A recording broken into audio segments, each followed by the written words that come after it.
नमस्कार शेतकरी बांधवांनो, मी ॲग्रिकॉस प्रतिभा रोकडे आपल्या ॲग्रोवर्ड या चॅनलवरती स्वागत करते। तर शेतकरी बांधवांनो, आजच्या व्हिडिओच्या माध्यमातून मी तुम्हाला सांगणार आहे की कापूस असेल, सोयाबीन असेल, तर या पिकांवरती आपण पोळा अमावस्येला फवारणी कोणती केली पाहिजे, ती का केली पाहिजे, म्हणजेच पोळा अमावस्येलाच आपल्याला ही फवारणी का करणं गरजेचं आहे याबद्दल मी सविस्तर माहिती तुम्हाला सांगणार आहे।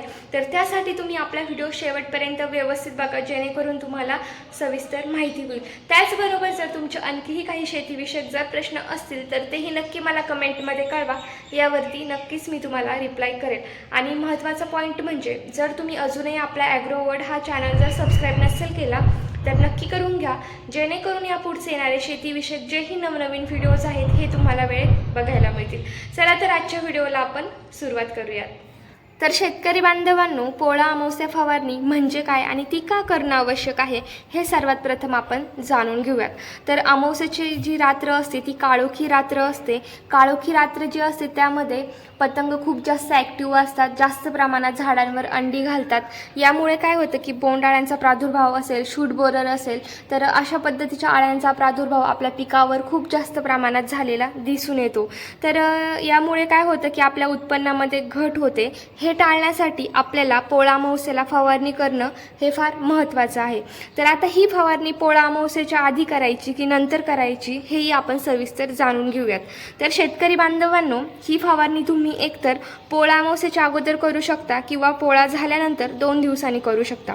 परंतु माझं म्हणणं असं आहे की ही फवारणी तुम्ही पोळा झाल्यानंतर 2 दिवसांनी जर केली, 2 ते 3 दिवसांनी जर केली तर बेस्ट राहील। कारण सर्व पतंगांनी अंडे घातल्यानंतर ते अंडे नष्ट करणं फायद्याचं राहील। त्यानंतर आपण फवारणी केली तर पूर्णपणे अंड्यांचा नायनाट होणार आहे, त्याचबरोबर आळ्यांचा नायनाट होणार आहे। तर ह्या अंड्यांचा किंवा आळ्यांचा नायनाट करण्यासाठी आपल्याला या ठिकाणी बूस्टर या कंपनीचं सरेंडर हे कीटकनाशक घ्यायचं आहे, हे इन्सेक्टिसाइड घ्यायचं आहे। यामध्ये प्रोफेनोफॉस 40% प्लस सायपरमेथ्रिन 4% EC फॉर्म्युलेशनमध्ये हे औषध प्रेझेंट आहे। किंवा जर हे वेळेला तुम्हाला मार्केटमध्ये औषध नाही मिळालं तर तुम्ही प्रोफेक्स सुपर हे औषध घेऊ शकता। हे औषध सर्व शेतकऱ्यांच्या परिचयाचं औषध आहे। यामध्ये ही प्रोफेनोफॉस प्लस सायपरमेथ्रिन हे कंटेंट प्रेझेंट आहे। तर आता याचं प्रमाण घेताना हे तुम्हाला प्रतिपंपासाठी 30 ml असं घ्यायचं आहे। यामध्ये कोणत्याही प्रकारचं तुम्हाला विद्राव्य खत मिक्स करायचं नाही किंवा टॉनिक मिक्स करायचं नाही। प्लेन तुम्हाला फक्त इन्सेक्टिसाइडचीच फवारणी आपल्या पिकावरती करायची आहे। व्यवस्थित जर तुम्ही फवारणी केली तर पूर्णपणे अंड्यांचा किंवा आळ्यांचा नायनाट या ठिकाणी होणार आहे।